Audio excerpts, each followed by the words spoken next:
Bom, pessoal, sejam bem-vindos à nossa aula sobre História de Igarapé-Miri. Havíamos anunciado há algum tempo atrás aí que a gente ia fazer essa aula.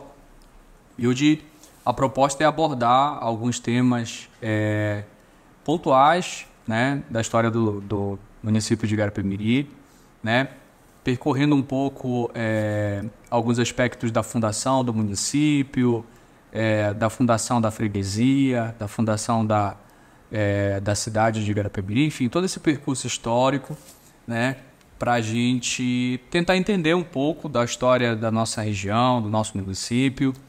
E a ideia dessa aula, a proposta dessa aula, é exatamente compartilhar com vocês aí um pouco desse conhecimento, né?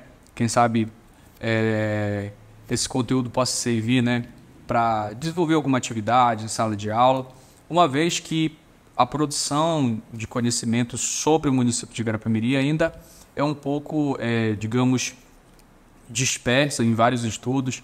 Existem muitos estudos sobre a história de Igarapé-Miri, né, em diversos temas, né, mas ainda a gente precisa avançar num processo de sistematização desse conhecimento histórico. Então, o que a gente está tentando fazer aqui é um exercício, né, com caráter um pouco mais didático, desse processo, dessa ideia de sistematizar esse conhecimento aí para vocês, tá bom?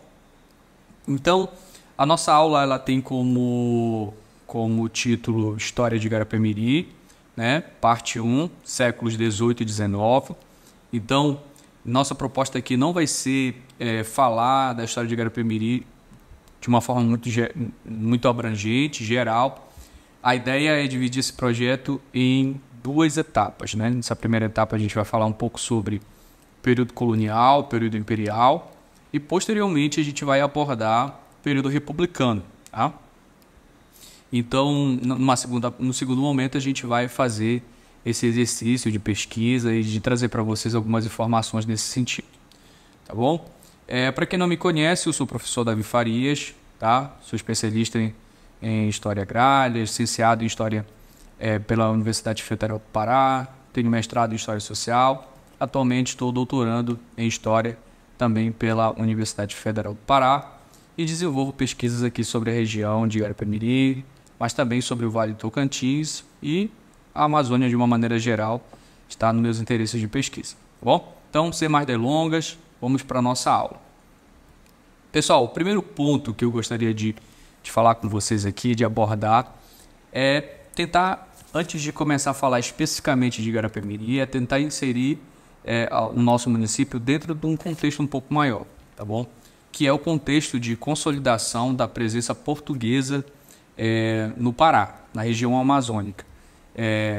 A gente sabe que antes da chegada dos portugueses aqui no Pará, essa região já era visitada por outros povos, tá?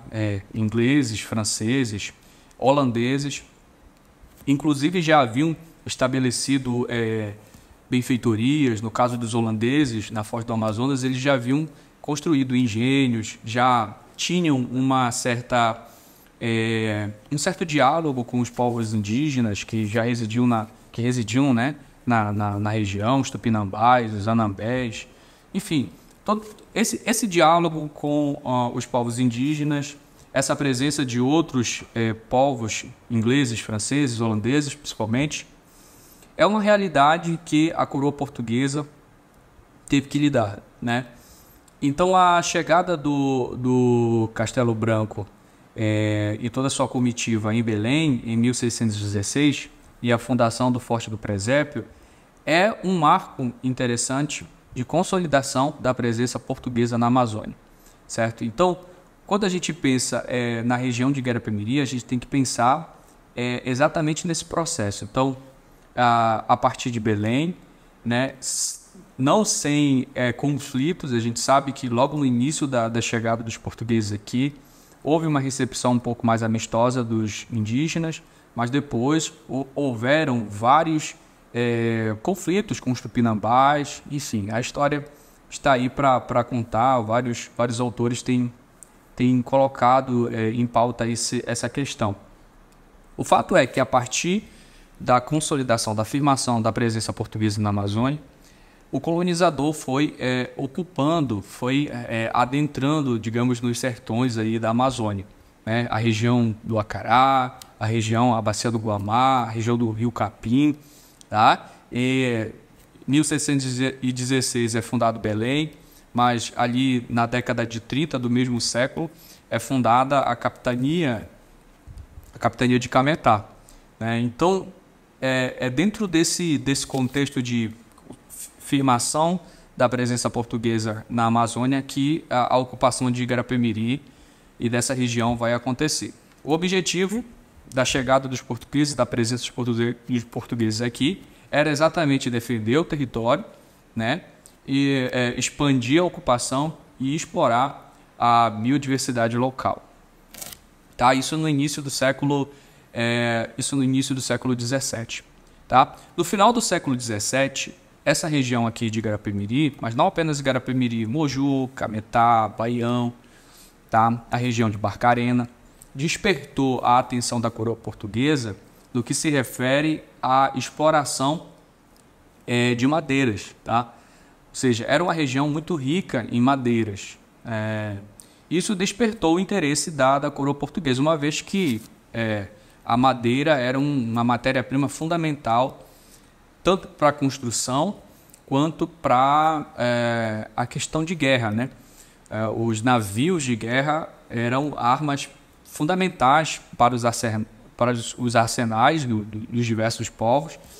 Ter uma marinha forte, uma marinha imponente era importante, e esses navios precisavam ser construídos, precisavam de manutenção, e a região de Igarapé-Miri, assim como outras regiões, pelo menos 7 localidades aqui no Vale do Tocantins, passaram por esse processo de exploração dos seus recursos naturais, a saber, a madeira, por meio da instalação de fábricas nacionais. Tá? Então, aqui em Igarapé-Miri, nós já tínhamos ali no final do século XVII uma fábrica nacional de madeira, que foi construída para extrair, preparar, armazenar e exportar também madeiras para Belém, para o arsenal da Marinha em Belém, ali na bacia do Rio Guamá. Tá? Essa fábrica que foi construída aqui no final do século XVII, ela impulsionou o povoamento da região, daqui da localidade, atraindo colonos. Tá? Atraindo colonos. Alguns fatores que favoreceram ou que atraíram esses colonos portugueses para Igarapé-Miri, para a região. Primeiro, a localização estratégica, ou seja, aqui nós tínhamos terrenos planos, sólidos e férteis próximos a Belém. Tá? Esse era um primeiro ponto. Ou seja, pela navegação, Igarapé-Miri era uma região e ainda é uma região muito próxima a Belém. Esse era um ponto. Um segundo ponto era a abundância de caça e a salubridade local, ou seja, havia baixa incidência de algumas epidemias da época, de febres e tal, malária, enfim, algumas dessas situações. E outra situação que atraiu, ou melhor, que impulsionou a ocupação daqui da região foi a navegação pelo Igarapé-Miri. E aqui nesse ponto eu gostaria de abrir um parêntese para explicar o nome, a origem do nome Igarapé-Miri. Tá? Então a gente tem algumas ideias no senso comum do que seria o Igarapé-Miri, da origem do nome Igarapé-Miri. Se sabe, né, a partir da obra do Elia de Lobato, Caminho de Canoa Pequena, enfim. Mas qual a origem desse nome qual a origem desse termo que deu, né, nome ao município de Igarapé-Miri atualmente? Tá? No período colonial e ainda hoje, a navegação pelos rios eram importantes. Né? Hoje é importante, mas naquela época eram fundamentais. Não se pensava e não se tinha, nesse período, no século XVIII, no século XIX, uma estrutura de estradas que pudesse atender as demandas da região. Né? No século XIX, por exemplo, vários secretário de província, presidente de província, articulavam a ideia de que a maior riqueza da região do Pará era a abundância dos seus rios e a comunicação que havia em toda a região por meio dessas artérias fluviais. Quer dizer, os presidentes de províncias, em seus relatórios, diziam que a região precisava aproveitar o fato de que a comunicação e o transporte no Grão-Pará era facilitado enormemente por esses rios que conectavam todos os cantos, principalmente ao Porto de Belém. Tá? Então, o Igarapé-Miri, né? Então nós temos a fundação de Belém, nós temos a fundação de Cametá, e essas duas regiões passaram a ter uma necessidade de uma comunicação fluvial, né, em função daquilo que era produzido nessa região, na região de Cametá também, e que deveria ser levada para a capital Belém. O fato é que a natureza aqui nessa região proporcionou aos navegantes determinados igarapés, furos, que davam acesso, né, a essa navegação entre Belém, né, e o interior da província, né, até chegar na Foz do Tocantins. Né?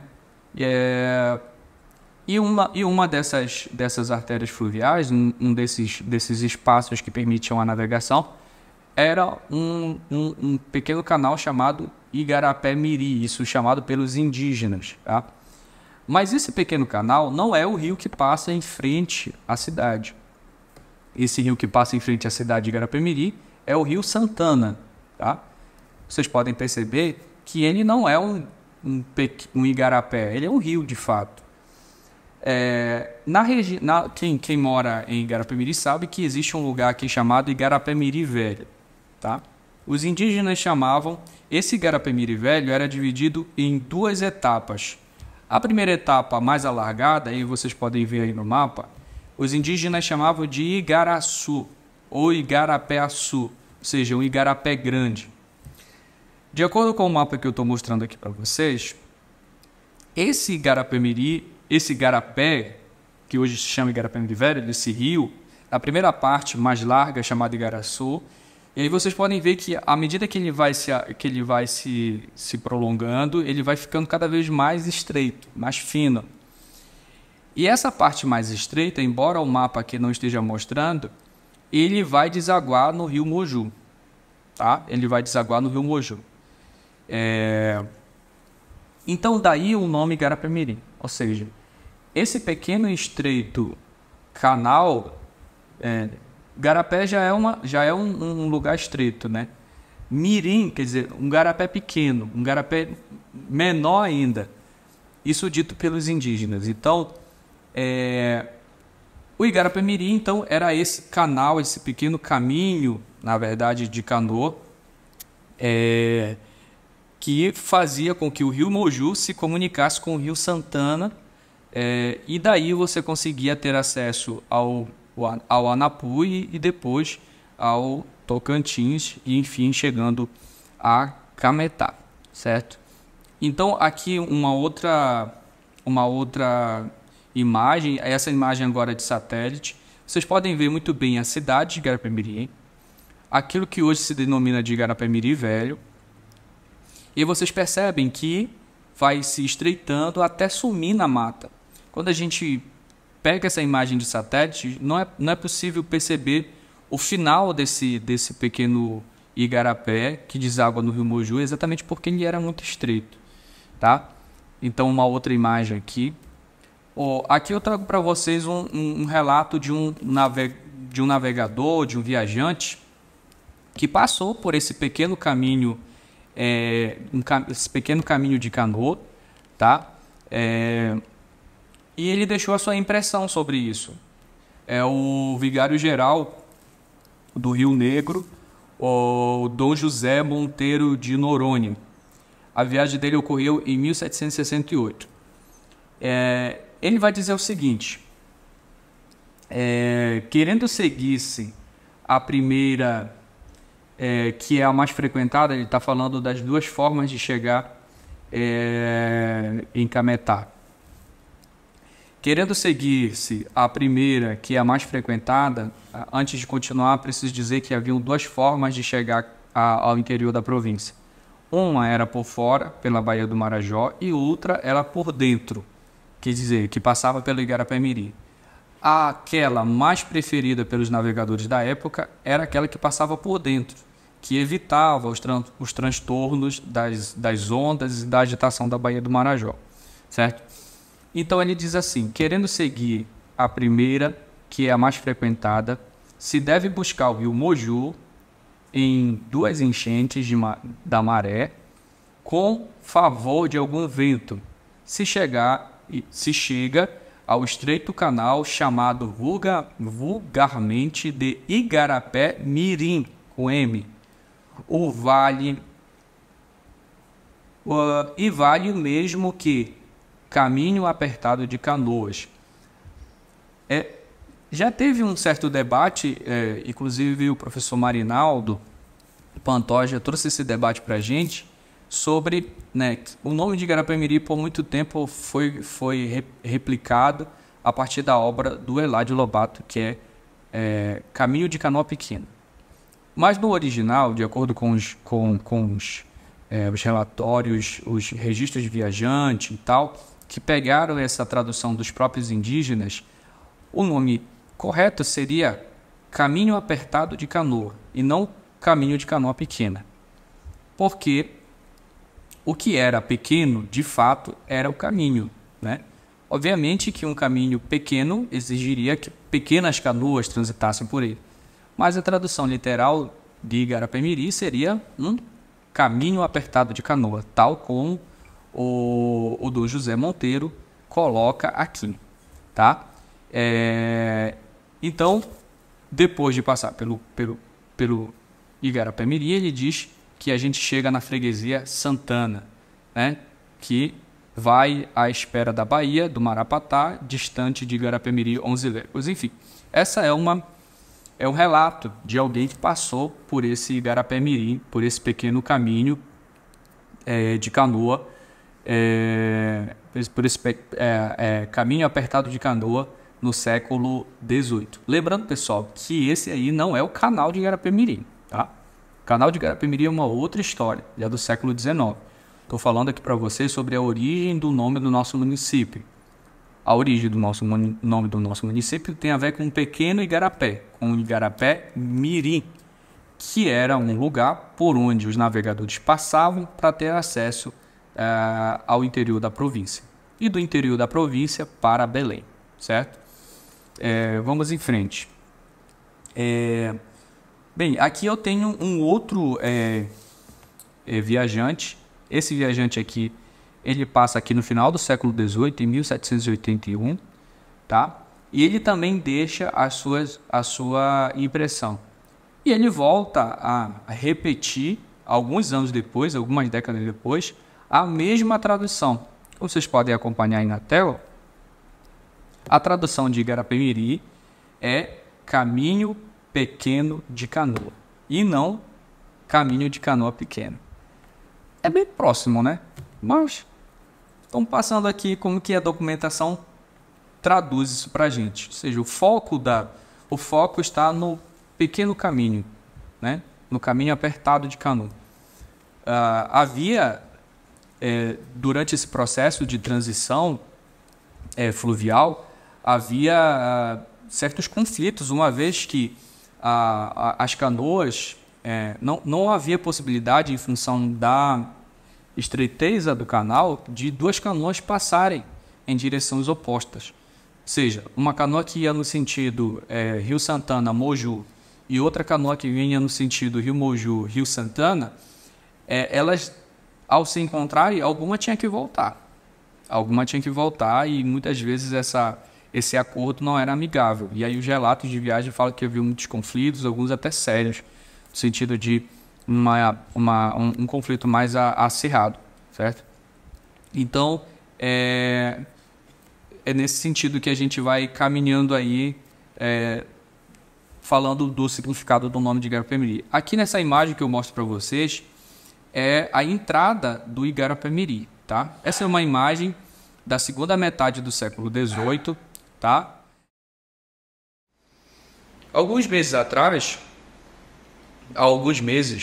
falar no português correto, a gente fez uma excursão e visitou esse lugar, tá? Então, ainda hoje, é possível visitar esse Igarapé-Miri, que também é conhecido como Foro do Rebibiu. Certo. Então, esse lugar foi visitado, a gente estava ali numa comitiva, e foi possível recuperar um pouco da experiência desses navegadores, né, na medida do possível, ao passar por esse caminho estreito e sinuoso que liga o Moju ao Rio Santana do Igarapé-Miri. Isso é uma imagem do início da segunda metade do século XVIII. Certo? Então, primeiro, recuperando, falamos aqui do Igarapé-Miri, falamos que essa região estava sendo explorada pela coroa portuguesa em função das madeiras que haviam na região, as madeiras de lei, que eram muito importantes para a marinha portuguesa. Inclusive, é importante mencionar que a fragata, deixa eu me ver o nome dela aqui, a fragata Carolina, que serviu de apoio à frota que transportou a família real portuguesa para o Brasil em 1808, teria sido construída com madeiras fornecidas pela fábrica de Igarapé-Miri, pela região de Igarapé-Miri. Algo interessante de se mencionar. Então, nós tínhamos aqui a Fábrica Nacional de Madeiras, em algum lugar onde hoje está situada a cidade de Igarapé-Miri. E a partir daí, a partir do final do século XVII, início do século XVIII, nós vamos ter várias concessões de sesmarias para a região de Igarapé-Miri. E o que eram sesmarias? Era uma espécie de concessão régia, concessão da coroa portuguesa, concessão de terras para os colonos. Devemos lembrar que, a princípio, todas as terras dentro dos domínios portugueses pertenciam, evidentemente, à coroa por direito de conquista. E essas terras precisavam ser desmembradas do domínio público para o domínio particular. E isso era feito por meio da concessão de cartas de sesmarias. Então, aqui nós vemos aqui na tela que as cartas de sesmarias eram documentos emitidos pela coroa portuguesa que concediam direito de posse e uso de grandes extensões de terra no Brasil colonial, geralmente com o objetivo de estimular o cultivo da terra, a criação de gado em algumas regiões e a ocupação do território, certo? Então, nós vamos ter aí várias concessões de sesmarias, tá, pessoal? Então, no Arquivo Público do Pará, existe uma coleção de sesmarias. O Interpa também tem uma coleção de sesmarias, em que a gente pode verificar o avanço da presença colonizadora, o avanço da fronteira agrícola, podemos dizer assim, no sentido da ocupação e da exploração da terra pelos rios aqui conhecidos da região, tá? Então, as cartas de sesmarias têm algumas etapas, né? Então, elas eram solicitadas, depois passavam por análise, depois elas eram concedidas e, por fim, elas eram confirmadas, tá? Então, a gente tem aqui algumas cartas de sesmarias concedidas aqui para a região de Igarapé-Miri. Eu separei aqui a partir do banco de dados do arquivo público, certo? Isso aqui são algumas cartas de sesmarias que estão ali disponíveis no arquivo público. Vocês podem perceber aqui que, por exemplo, o senhor Clemente Pereira de Lisboa solicitou uma carta de sesmaria e recebeu a concessão no ano de 1723 para o rio Meru. o objetivo eram lavouras para o sustento, tá? Então nós temos aqui também o senhor Jacob Correia de Miranda, que também solicitou uma seivaria para o Rio Meru. Aqui vocês podem perceber na coluna ao lado os vários rios da região que vão sendo ocupados progressivamente por esses colonos, tá? Por esses colonos. O rio Pindobal, o rio Panacoera, tá? Foram alvos de cartas de Sesmarias aí, olha, desde as primeiras décadas do século XVIII. E, enfim, essas cartas de Sesmarias vão até ali meados do século XIX. Perfeito? Então, uma carta de Sesmaria muito conhecida foi a carta que foi concedida a João de Melo Gusmão, tá? Essa carta foi concedida em 1710, tá? Em 1710, a coroa portuguesa concede uma carta de Sesmaria ao português chamado João de Melo Gusmão. Essa carta de Sesmaria do João de Melo Gusmão, ela abrangia uma área que correspondia ao espaço onde está situado a cidade de Guarapemirim. Começava ali do Catalandeu e seguia, passando em frente da cidade, até o limite estabelecido ali na Carta de Sesmaria, que está lá descrito, certo? Só que essa Sesmaria concedida para o João de Melo Gusmão não levou em consideração que nesse perímetro da Carta de Sesmaria já haviam se estabelecido desde o final dos finais do século XVII vários poceiros, tá?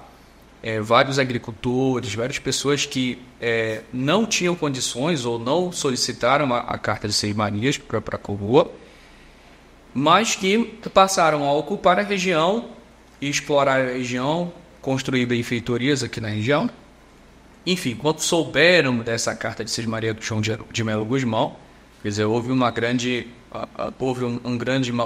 mobilização social, no sentido de que esses poceiros se sentiram lesados, representaram a coroa, a sua insatisfação, mas em todo caso a Carta de Sesmaria foi confirmada em 1714. Contudo, o João de Melo Gusmão, pressionado por, inclusive, alguns comerciantes de importante calibre, como o Jorge Valério Monteiro, ele foi pressionado e teve que vender grande parte das terras que lhe foram concedidas, tá? Uma das terras que foram negociadas, que ele teve que vender, foi a parte que ficava a Fábrica Nacional de Madeiras, que passou posteriormente a pertencer ao Jorge Valério, né? Que era um português, um comerciante, né? E ele comprou as terras do Melo Gusmão. Bem, a aquisição das terras do Melo Gusmão, de parte das terras do Melo Gusmão, pelo Jorge Valério, deu origem a uma marca muito importante da história de Guarapemirim, que foi a festividade de Santana, tá? Como que isso aconteceu? O Jorge Valério, ele era casado com a senhora Ana Gonçalves de Oliveira, que por sua vez era filha de Antônio Gonçalves de Oliveira, o português, né, que veio para a região de Guarapemirim. Segundo a tradição conta, a Ana Gonçalves, futura esposa do Jorge Valério, veio para a região de Guarapemirim com 8 anos, recebeu do seu pai de presente uma imagem de Santana, e que se tornou madrinha, né, dela, ou seja, da Ana Gonçalves, tá? E durante esse processo, essa luta aí para conseguir a terra dos poceiros, etc e tal, disse que a Ana Gonçalves fez uma promessa a Santana que se o Jorge Valério conseguisse, né, adquirir as terras do Melo Guzmão, quer dizer, ela pagaria essa promessa a Santana, certo? Então, quando o Jorge Valério consegue a aquisição dessas terras, então se busca pagar essa promessa, se busca agradecer por essa graça, então se faz ali uma pequena capela, e aí em 1714, nós temos a construção dessa capela e a celebração da primeira festividade de Santana. Tá? Então esse ano, 2024, 310 anos, tem início a festividade de Santana. Tá? Posteriormente, as terras do Jorge Valério são adquiridas por outro importante comerciante chamado João de Paulo Sargis de Barros, que, longe de abandonar a devoção a Santana, pelo contrário, ele expande essa devoção, ele abre uma espécie de arraial ao redor da pequena capela. A partir de 1730, ele busca transformar essa pequena capela em uma igreja. Em 1752, essa pequena igreja é transformada em paróquia colada à igreja de Belém, né? A matriz de Belém, tá? Pelo bispo Dom Frei Miguel de Bulhões, tá? Em 29 de dezembro de 1752, a pequena igreja se torna paróquia colada. Então nós temos aí a freguesia, né? O estabelecimento da freguesia em 1754, quando essas terras elas são de fato doadas para a igreja, e a partir daí, quer dizer, essa pequena paróquia colada porque dependia, né, estava vinculada, estava atrelada, não era autônoma administrativamente nem espiritualmente, estava ligada à igreja matriz de Belém, certo? Então ela passa a fazer parte do padroado real, que era o sistema de administração da igreja durante o Brasil Império, durante o Brasil Colônia, durante o Brasil Império, né? E algumas discussões apontam ali até algum período da Primeira República, certo? Então, temos aí então a questão da freguesia, da paróquia, né? É interessante pensar que o Sargis Barros, ele se tornou devoto de Santana e manda o seu filho para estudar, para o seminário, para se tornar padre, e ele é o primeiro padre, né? Quando é fundada, é erigida a paróquia, o Sargis de Barros, que tinha o mesmo nome do pai, se torna o primeiro paróquio, tá? Então aqui a gente vê nessa imagem aqui um prospecto da freguesia Santana no Igarapé-Miri. Alguns vão dizer, os relatos de viajante do Igarapé-Miri, ou seja, a referência para o local, a referência para a freguesia sempre foi o pequeno caminho conhecido por todos os navegantes. Para onde você vai? Você vai passar pelo Igarapé-Miri, né? Você vai para Cametá, você vai para a região, sei lá, do Baixo Amazonas, ou vem de lá, fazendo qualquer outro circuito que articulasse navegação por essa região, se tinha como referência o Igarapé-Miri. Então aqui a gente vê a pequena igrejinha, né? Aqui um pouco desse espaço aí na segunda metade do século XVIII. Ok? Então, avançando aqui nesse debate, a partir da fundação da paróquia, a região começou a se desenvolver, tá? Entrando já no século XIX, a região, os relatos do secretário de província e outras documentação dão conta de uma prosperidade econômica, tá?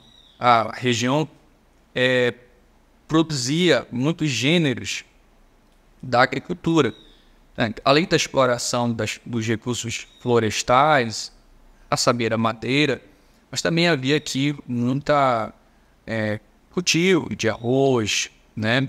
Havia cultivo de cacau também ali no século XIX, tá? E uma série de outros gêneros vinculados à agricultura.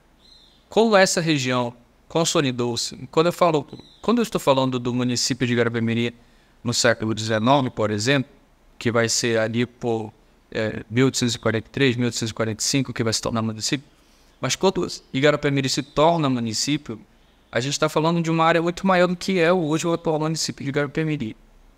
Mas enfim, toda essa região aqui começou a crescer economicamente a partir da agricultura.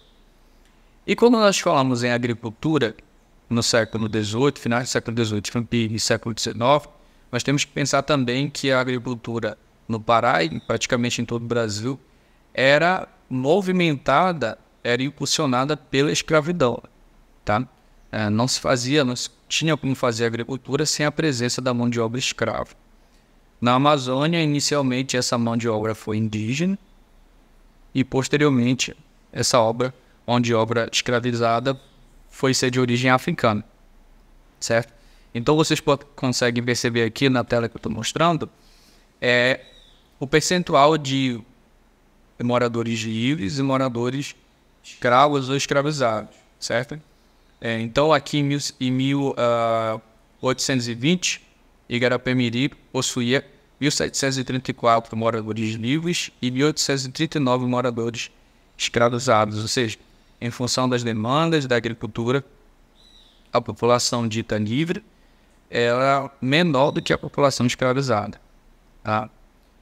Aqui nós temos um panorama, certo, da evolução, do crescimento populacional da freguesia de Igarapé-Miri, de Beja, de Abaeté, do Cairari, que compunham o município que vai ser criado em 1843, certo? Então vocês conseguem perceber aqui nos números essa evolução, tanto do aumento da população em si, né, de uma maneira geral, quanto do aumento da presença de trabalhadores escravizados, tá? Agora, como eu disse para vocês, a navegação aqui em Igarapé-Miri, essa é uma região do período colonial, né, por meio do Igarapé-Miri. É uma região de passagem, uma região que articula outras regiões. Em 1821, em 1822, 1823, mas antes disso, havia um certo descontentamento dos proprietários locais e dos comerciantes de Belém por causa das dificuldades que eles enfrentavam para acessar o Igarapé-Miri. Ou seja, a região começou a crescer, como eu disse para vocês, a produção agrícola começou a crescer, o fluxo de navegação, de embarcações, de montarias, enfim, de embarcações até de maior porte, começou a aumentar essa navegação, e o caminho apertado de canoa já não conseguia suprir essa demanda, tá? Havia muitos transtornos, e aí eu coloco para vocês aqui na tela um relatório do Baena, em que ele faz uma análise sobre a importância de resolver esse problema de navegação aqui, especificamente no Igarapé-Miri, né? Então, o que o Baena faz é uma análise do atraso que esse caminho apertado de canoa provoca para o crescimento econômico da região. Uma vez que as canoas, primeiro, só podiam passar com maré alta. Segundo, não podiam ser canoas de grande porte, tinham que ser canoas de pequeno porte, o que dificultava o volume de mercadoria transportada. O Baena, nesse relatório que eu estou mostrando aqui para vocês, ele vai dizer que existiam navios que vinham de Portugal ou que vinham de outras regiões da Europa, enfim, em busca das matérias-primas que aqui haviam, dos produtos, e eles ficavam aproximadamente 3 meses esperando essa mercadoria chegar em Belém, uma vez que o trânsito pelo Igarapé-Miri era um trânsito lento em função da dificuldade, né, do espaço apertado. Então, começou a haver a discussão e o estudo da construção de um canal artificial, ou da construção de um canal, né, artificial, ou seja, um canal aberto no meio da floresta, ou da ampliação do Igarapé-Miri. Ao fim e ao cabo, os comerciantes, os políticos da época, junto com os agricultores aqui da região, eles acharam por bem fazer esse empreendimento, que era exatamente a escavação desse canal, uma vez que colocar obras, impor obras, melhoramentos, aprofundamento nesse canal, nesse Igarapé-Miri, iria paralisar a navegação de alguma forma. Por mais que fosse lenta e dificultosa, era uma navegação necessária. Era um caminho mais seguro, conquanto todos os transtornos que haviam nessa navegação, mas era um caminho mais seguro do que passar pela Baía do Marajó, certamente. E todos os pequenos agricultores, comerciantes, né, aderiam a essa rota. Então, em 1822, né, nós temos aí a escavação do canal de Igarapé-Miri, terminada em 1823, tá? Então, aqui a gente tem o projeto desse canal artificial, tá? Eu estou mostrando aí para vocês um mapa, vocês podem perceber de uma maneira um pouco mais clara como que esse canal é diferente do Igarapé-Miri. O canal escavado, inclusive por escravizados, indígenas, é uma abertura em linha reta. Tá? Essa imagem de satélite mostra muito bem para vocês. Enquanto o canal, o Igarapé-Miri, ele por ser natural, por ser proporcionado pela natureza, ele é cheio de tortuosidades, né? Ele é cheio de curvas, que a gente chama, certo? Então, esse canal escavado foi uma grande obra de engenharia e movimentou recursos não apenas no governo provincial, né, do estado, mas também o jornal paraense, ele mostra que ocorreu antes da construção do canal uma chamada subscrição, ou seja, uma espécie de vaquinha de coleta que os comerciantes fizeram para também auxiliar nos esforços de escavação desse canal. Tá? Então, o memorialista Agostinho Monteiro de Oliveira, ele mostra com detalhes como que ocorreu a escavação desse canal, com ferramentas inclusive rudimentares, enfim. O fato é que, embora poucas pessoas, eu acredito que a maioria dos mirienses já ouviram falar do canal de Igarapé-Miri, mas poucos têm essa dimensão, né, da grandiosidade, do que representou esse canal para a época, para a economia, não apenas de Igarapé-Miri, mas para a economia da província do Pará, de uma maneira geral, porque a abertura desse canal, gente, facilitou a navegação, facilitou o fluxo, né? E é nesse sentido, nesse processo de abertura do canal de Igarapé-Miri, que há um crescimento ainda maior da região, uma vez que o fluxo de pessoas, mercadorias, passa a ser ainda mais intenso, né? E a região começa, e o pequeno povoado começa a se desenvolver até se tornar uma vila, tá? Então, antes disso, é importante dizer que esse canal terminou as suas obras não de uma maneira planejada, né? Esse canal termina as suas obras a partir de um acidente que acontece, né? A força das marés fez com que as barragens de contenção colocadas ali para tanto da parte do Rio Santana como da parte do Rio Moju, para o início da escavação, ou seja, eles deram uma certa distância da margem do Rio Santana para começar a escavação, e da parte do Rio Moju eles também deram uma certa distância para começar a escavação.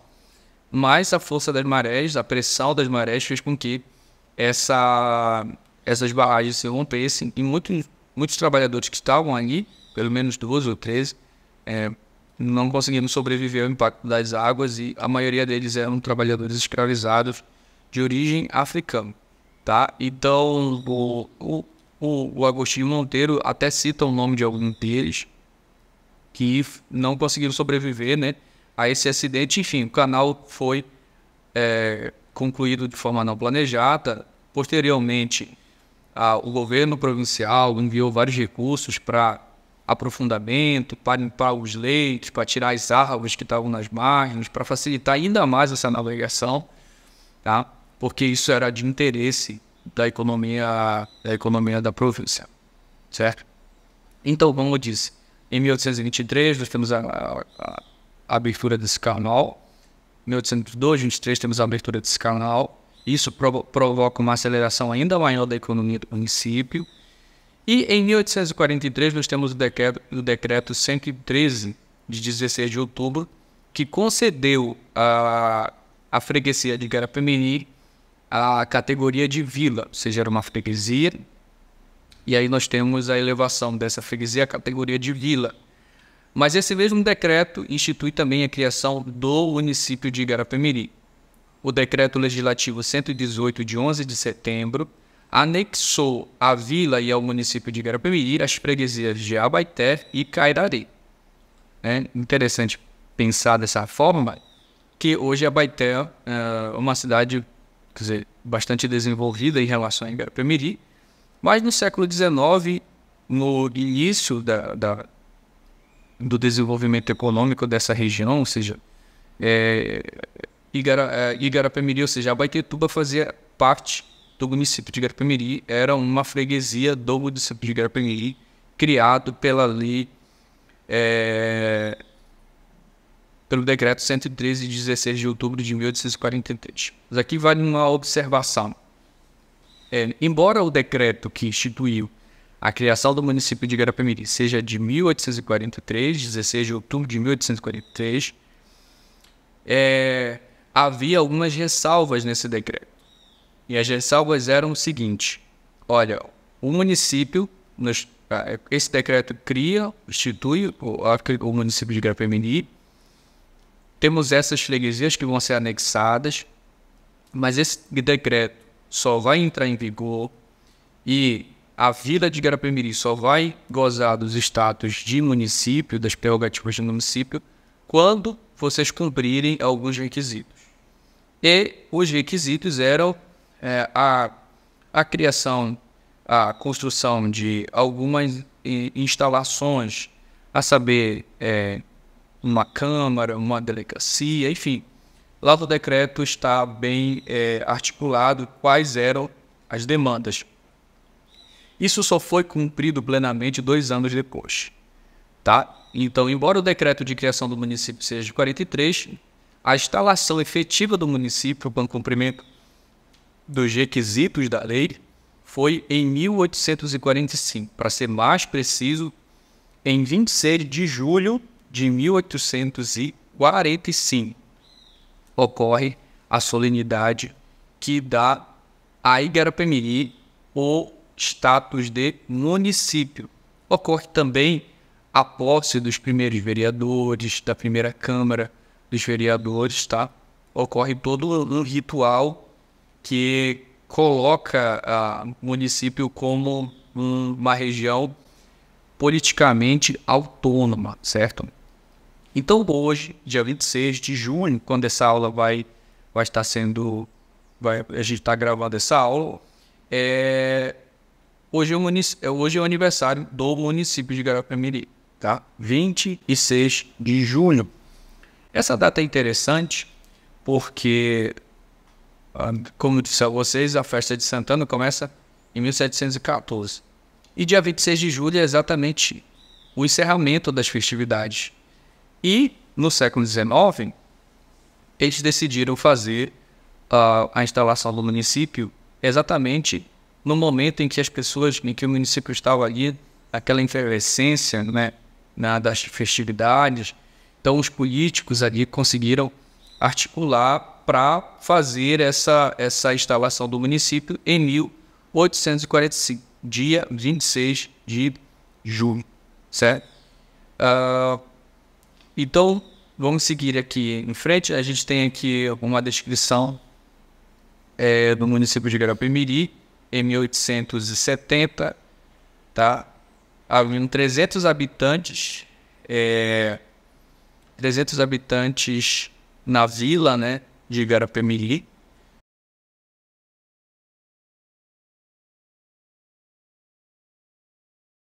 Tá? Ou seja, a vila de Guarapé-Miri, a sede do município, tinha uma densidade demográfica muito pequena. Tá? Inclusive, vários viajantes, ao passarem por aqui, disseram que não encontraram quase ninguém na vila de Guarapé-Miri. Era um lugar onde praticamente só moravam os funcionários, né, algumas pessoas ali, haviam poucas casas comerciais. Isso estou falando do século XIX. O grosso da população morava nos engenhos, nas propriedades rurais, que estavam articuladas ou foram construídas às margens dos rios aqui da região, certo? Então, em 1843, pessoal, nós temos a criação. Em 1845, 26 de julho de 1845, exatamente hoje, nós temos a criação, ou melhor, a instalação do município de Guarapé-Miri e a posse dos primeiros vereadores de Guarapé-Miri. A gente está colocando aí na tela essa documentação que fala um pouco de como ocorreu esse rito. Estamos colocando também aí a ata de criação do município. Essa documentação está sob a guarda da Câmara Municipal de Guarapé-Miri. Então, como vocês podem acompanhar aí na tela, essa é a documentação que dá conta desse período, desse momento histórico que transforma a localidade em uma região autônoma politicamente. Uma outra data importante de lembrar, e aqui já para encaminhar a finalização desses pontos aqui, dessa aula inicial sobre a nossa história, é que a partir da criação do município e da autonomia política do município, nós temos também um processo de desenvolvimento econômico, principalmente porque a região passa a recolher impostos, a Câmara Municipal passa a recolher impostos, o aumento da população escrava na segunda metade do século XIX, a partir da década de 40, mas na década de 50, 60, 70, no município de Guarapé-Miri, em 1872, quando ocorreu o primeiro censo demográfico, possuía algo em torno de 6 mil e alguma coisa de escravizados de origem africana. Então era uma população escravizada considerável. Isso nos informa sobre uma produção agrícola, comercial muito pujante aqui no município de Guarapé-Miri. E em 1896, a então Vila de Guarapé-Miri, que era a sede do município de Guarapé-Miri, se torna elevada à categoria de cidade. Tá bom? É elevada à categoria de cidade. A lei que eleva a vila à categoria de cidade é de 23 de maio. Inclusive, né, a gente tem essa comemoração aqui no nosso município, né? Dia 23 de maio se comemora o aniversário da cidade de Guarapé-Miri. É importante chamar a atenção para essa questão. Dia 23 de maio, quando a gente celebra aqui as festividades vinculadas ao aniversário da cidade, é o aniversário da cidade de Guarapé-Miri, que a gente não pode confundir com o aniversário do município de Guarapé-Miri, tá? O município é muito anterior à cidade. Perceba, o município é de 1845 e a cidade vai ser elevada em 1896. Tá? Então, dia 23 de maio, a cidade, o decreto cria a cidade de Guarapé-Miri, mas o governador da época, Lauro Sodré, determina o dia 25 de julho, novamente, no encerramento das festividades de Santana, para a solenidade de instalação ou de elevação da vila à categoria de cidade, certo? Então nós temos algo muito parecido no que diz respeito ao município e no que diz respeito à cidade de Guarapé-Miri. Uma coisa foi o decreto que instituiu, né, que criou, seja o município, seja a cidade. Outra coisa é a solenidade, é a festividade, o ato solene, que a partir desse ato a localidade passa a gozar dos direitos de fato de ser ou município ou de ser cidade. Então existe um debate sobre o que deve ser considerado ou o que deve ser comemorado, se a data do decreto ou se a data da solenidade em que, de fato, deu o pontapé inicial aquele status, seja de município, seja de cidade. Eu, particularmente, defendo que seja o ato solene, como se fosse a inauguração. Então, para mim, seria esse uma data adequada, seja no que diz respeito ao município, no que diz respeito à cidade. Tá? Então, para mim, embora o decreto que cria o município seja de 1843, mas até 1845 não se dizia que Guarapé-Miri era um município. Por quê? Que haviam certos critérios que ainda precisavam ser cumpridos, que só foram cumpridos em 45, e o município só foi gozar dos esforços competentes de ser município a partir da solenidade que efetuou, né, a posse da Câmara Municipal, etc. e tal. Da mesma forma, a questão da cidade, embora o decreto tenha sido de 23 de maio, tá? A solenidade de fato, e a partir daí Guarapé-Miri passou a ser chamada de cidade, ocorreu em 25 de julho de 1896, às 10 horas da manhã, no Paço Municipal daquela época. Certo, pessoal? Então, pessoal, algumas pessoas perguntam para a gente o que deve ser comemorado. Ô, professor, deve ser comemorado o aniversário do município em 26 de julho de 45? Deve ser comemorado o aniversário da cidade? O aniversário da cidade é 23 de maio ou 25 de julho? Pessoal, essas questões aí a gente tem que analisar à luz da tradição histórica, analisar à luz daquilo que já foi feito, né, ao longo do tempo. A história conta, os documentos contam, registram, que em Guarapé-Miri sempre se comemorou o aniversário do município, né, ou seja, 26 de julho. Né, 26 de julho, até alguns anos atrás, aí, era a data oficial do município de Guarapé-Miri. Muito recente, essa data migrou para 23 de maio, data do decreto que cria a cidade de Guarapé-Miri. Mas que a cidade de Guarapé-Miri, o aniversário da cidade de Guarapé-Miri, tradicionalmente era comemorado dia 25 de julho. Tá? O que deve ser comemorado? Bem, isso aí depende de muitos fatores, né? Questão política, enfim.